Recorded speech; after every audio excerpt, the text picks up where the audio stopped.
Y quiero terminar con un par de notas. Una, recomendarles, quizá por la analogía de Desterrados. Hay un conocido ensayo de Gastón Baquero que lee en el año 66, aquí en Madrid, sobre Luis Cernuda.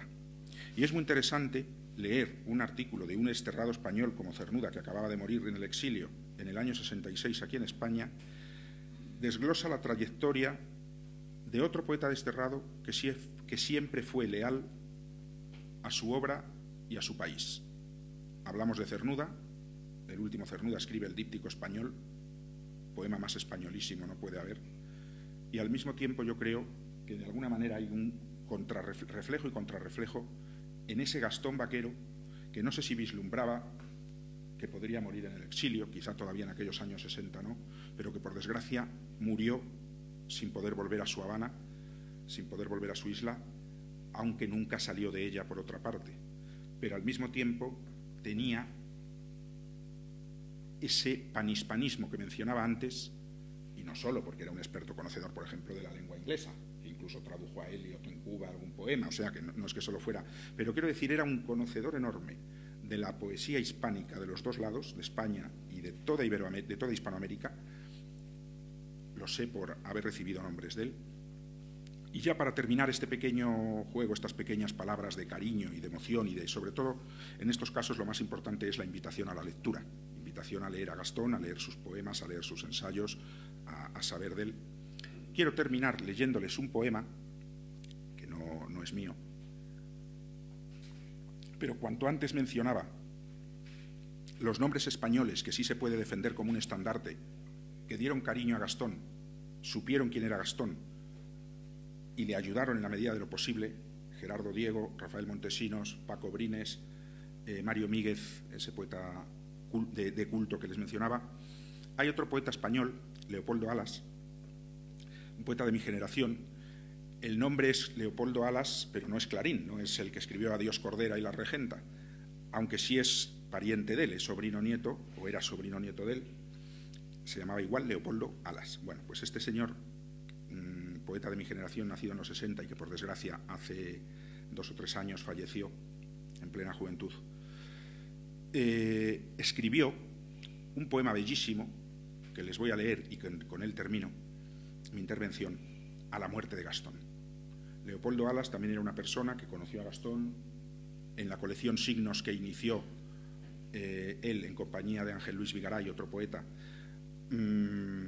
Publicaron la autoantología de Gastón. Los 2 últimos libros de Gastón de poesía que salieron en vida, yo creo que fueron como título exento Los poemas invisibles, publicados en Verbum, y la autoantología comentada, que como su nombre indica es una antología hecha por el propio poeta y comentada por el propio Gastón, de toda su obra. En esa colección que les menciono, la colección Signos que dirigió Leopoldo Alas. Cuando Gastón fallece, Leopoldo escribe un bellísimo poema, muy sentido, muy de verdad. Es una persona que yo sé que quiso mucho a Gastón y que entonces les voy a leer, y ya cierro, por cerrar un poco el juego literario y el círculo de los dos lados, España-América, que eran las 2 patrias de Gastón. En definitiva, la patria de Gastón, por supuesto que era su isla natal de Cuba, pero era la lengua española a la que engrandeció. El poema se llama Adiós, Gastón, y dice así: mañana darán toda clase de explicaciones. Se llenarán de viudas los suplementos. Vanidosos exégetas dirán del fuero interno de su vida y elogiarán con citas al gran poeta que murió olvidado. No fui a velarte al tanatorio de la autopista, y en esta oscura noche de regreso, pensando que faltaste, por derrame, al último homenaje que te hicieron, comprendo que tu ausencia fue el poema. Qué ironía final, Gastón Baquero, que enviaste en los días que acababas a un cubano de Cuba que es santero, a un cubano de aquí que ha sido un espejismo, y a un tercero poeta que me encuentro, me saluda, me mira y brota como en tromba la tristeza. Tampoco fui a llorarte al crematorio, ni sé si incineraron tu sombrero. ¿Qué anotación al margen con tu caligrafía de trazos ilegibles y en qué montón de libros anunciaba tu muerte o tu epitafio. Era verano, la calle vacía. Andabas muy despacio y en aquel restaurante te sentabas al fondo mirando hacia la entrada. Es lo primero que aprende un buen gángster, así nunca te matan por la espalda. La muerte innominada se bautiza con tu nombre, Gastón, en la Almudena. Y tú que nos decías que el exilio no existe porque la cuna del hombre es la tierra. No importa dónde estés, te encuentres en tu casa. Exilio sería que vinieran habitantes de otros astros y nos llevaran lejos. Pero en la tierra no. Estemos donde estemos, siempre tendremos a la misma distancia las estrellas. En la tierra decías, tú que eres cenizas en el aire. Gastón, el exiliado, abandona la isla de la vida y los libros. Llevaba por maleta su espíritu, pequeño paraíso. Nadie puso laureles en su frente.